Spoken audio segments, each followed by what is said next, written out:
کیا تیسری عالمی جنگ شروع ہو چکی ہے؟ کیا امریکہ اور ایران کی دشمنی دنیا کو تباہی کے دہانے کی طرف لے کر جا رہی ہے؟ امریکہ کے ایران پر تازہ ترین حملے نے پوری دنیا کو ہلا کر رکھ دیا ہے۔ گزشتہ رات امریکی افواج نے ایران کی سرزمین پر ایک بڑا فضائی حملہ کیا ہے۔ یہ حملہ نہ صرف ایک پیغام تھا بلکہ ایک دھمکی بھی، اور ایران نے یہ واضح کر دیا ہے کہ یہ حملہ کسی بھی صورت میں برداشت نہیں کیا جائے گا۔ ایرانی صدر کا کہنا ہے کہ ہم ہر قطرہ خون کا حساب لیں گے اور پوری دنیا اب ہماری طاقت کو دیکھ لے گی۔ اور ایران نے اب اپنے میزائل سسٹم کو بھی ایکٹیویٹ کر دیا ہے اور خطے میں ہنگامی حالت نافذ کر دی ہے۔ اور دوسری جانب روس اور چین نے بھی اس معاملے پر سخت رد عمل دیا ہے، اور روس نے یہ بھی کہا ہے کہ امریکہ کی یک طرفہ کارروائی نے عالمی امن کو خطرے میں ڈال دیا ہے۔ اب سوال یہ ہے کہ کیا یہ صرف دو ممالک کا جھگڑا ہے یا دنیا ایک نئی عالمی جنگ کے دہانے پر کھڑی ہے، یعنی کہ ورلڈ وار 3۔ اس وقت تجزیہ کاروں کا یہ کہنا ہے کہ اگر ایران نے جوابی کارروائی کی تو مشرق وسطی مکمل طور پر جنگ کی لپیٹ میں آ جائے گا۔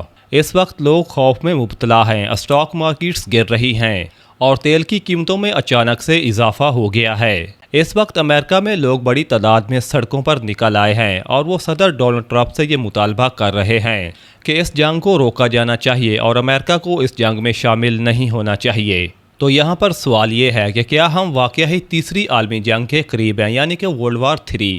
کیا عالمی طاقتیں اس جنگ کو روک پائیں گی یا پھر سب کچھ تباہی کی طرف جا رہا ہے؟ تو جی ہاں، یہاں سے عالمی جنگ کا بھی آغاز ہو سکتا ہے، کیونکہ امریکہ کے رات کو ایران پر کیے جانے والے حملے پر روس اور چائنا کا سخت رد عمل آ چکا ہے، اور اب اگر ایران، چائنا اور روس مل کر اسرائیل اور امریکہ کے خلاف لڑتے ہیں تو یقیناً ورلڈ وار 3 کے سٹارٹ ہونے کے چانسز بڑھ سکتے ہیں۔ اور دوسری جانب ایرانی صدر نے بھی یہ اعلان کر دیا ہے کہ اب دنیا ہماری طاقت کو دیکھے گی اور ہم اسرائیل اور امریکہ سے اپنے شہداء کے ایک ایک خون کے قطرے کا حساب لیں گے۔ جی ہاں ناظرین، اصل میں یہ جنگ شروع ہی اسرائیل سے ہوئی تھی، اور اب جب اسرائیل اس جنگ کو بری طرح سے ہارنے لگا ہے تو اب امریکہ بھی اس جنگ میں شامل ہو چکا ہے۔ اور گزشتہ رات اسرائیلی اور امریکی طیاروں نے ایران پر حملہ کیا ہے، اور ایران نے یہ پہلے سے ہی بتا دیا تھا کہ اگر اسرائیل یا امریکہ نے براہ راست حملہ کیا تو ہم عراق، متحدہ عرب امارات اور قطر میں موجود امریکی بیسز کو نشانہ بنائیں گے۔